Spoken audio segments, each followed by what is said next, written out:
હાલો, મારું નામ દેવા બાપા છે અને મારા ઓડિયા અને વિડિયા બે તમે જોતા હશો અને સાંભળતા હશો. અહીંયા દાદા રામદેવ પીરનું મંદિર છે અને એક રૂમ નાનો એવો બનાવી અને આશ્રમ બનાવી અને આપણે દાદા રામદેવ પીરની ભક્તિ કરીએ છીએ. એટલે દાદા રામદેવ પીર તો અલગ દેવ છે, અલગ પુરુષ અવતારી છે અને એનો મંદિર રૂમ બે બનાવી અને નાનું એવું આશ્રમનું સંચાલન હું ચલાવું છું. મારા એડ્રેસ તો તમને લગભગ ખબર હશે અને નહીં ખબર હોય તો મોબાઈલ નંબર તમારે મોબાઈલથી જ વાત કરી લેવાની અને એમાં મારો એડ્રેસ મેળવી લેવું. હવે વાત એ કરવા માગું છું કે જો તમને મારો જ્ઞાન સત્સંગ ગમતો હોય તો સબસ્ક્રાઈબ કરજો. સબસ્ક્રાઈબ કરશો તો મારા નવા નવા ઓડિયા અને વિડિયા બે સાંભળવા મળશે. અને એક બીજી વાત એ કરું કે આપણે અવારનવાર તત્વની વાત કરી છે અને જ્યાં સુધી આ દેહની અંદર તત્વ પડ્યા છે એની ઓળખાણ નહીં થાય ત્યાં લગી જ્ઞાનથી અળગાશે. એટલે હર કોઈ માણસ જ્ઞાનથી જ મહાન છે એવું નથી. માણસ કોઈ પણ વ્યક્તિ હોય એ કર્મથી મહાન છે અને કર્મ કરવા એ જ માનવ ધર્મ છે. એટલે દાદા રામદેવ પીરે કીધું છે કે 18 વર્ણને એક માની અને મારો ધર્મ મહાન ધર્મ ગણી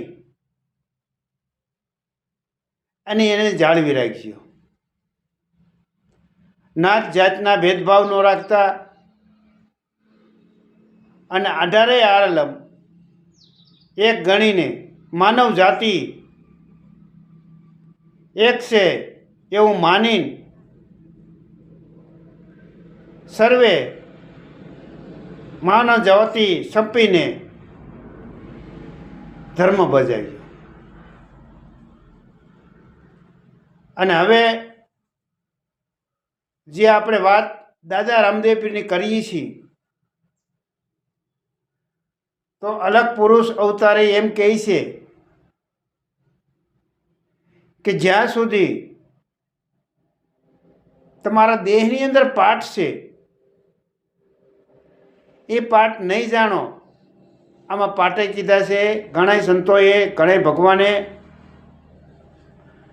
અને અક્કલ સાહેબ થઈ ગયા, અક્કલદાસ કહેવાય છે, એણે ખડકી કીધી છે, 52 નામની ખડકી. અને તે 53મો જે સતની આત્મા છે ગંગા સતીમાં આને શબ્દરૂપી અભ્યાસ કહે છે. કૃષ્ણ ભગવાન ગીતાની અંદર આને તત્વ કહે છે. એટલે નોખનોખા જે વાત છે, વિચારો છે, પણ આખર વાત તો એક જ છે, તમારા દેહની ઓળખાણ. જ્યાં સુધી આપણા દેહની ઓળખાણ નહીં થાય ત્યાં લગી મનની ભમણા ભાંગાય એમ જ નથી. એટલે મનની ભમણા જો ભાંગ્યું હોય તો સેમ દેહની ઓળખાણ કરાવો કે નામની ઓળખાણ, એ નામની એ જ સેમ ઓળખાણ છે. જે હું દેહની કહું છું, કોઈ નામની ઓળખાણ કીધી છે, કોઈ તત્વની કીધી છે, કોઈ વિષયની કીધી છે, તો કોઈએ અભ્યાસ કીધા છે, કોઈએ ખડકી કીધી છે. આ નોખા જે વાત છે એ સત્ય સમજાણા પછી તો ખબર પડી જાય છે કે મને હવે ખબર પડી કે હું કોણ છું. અને આની ઓળખાણ જો કરવી હોય તત્વથી, તત્વને જાણવા હોય તો આની માહિતી પૂરેપૂરી મારી પાસે છે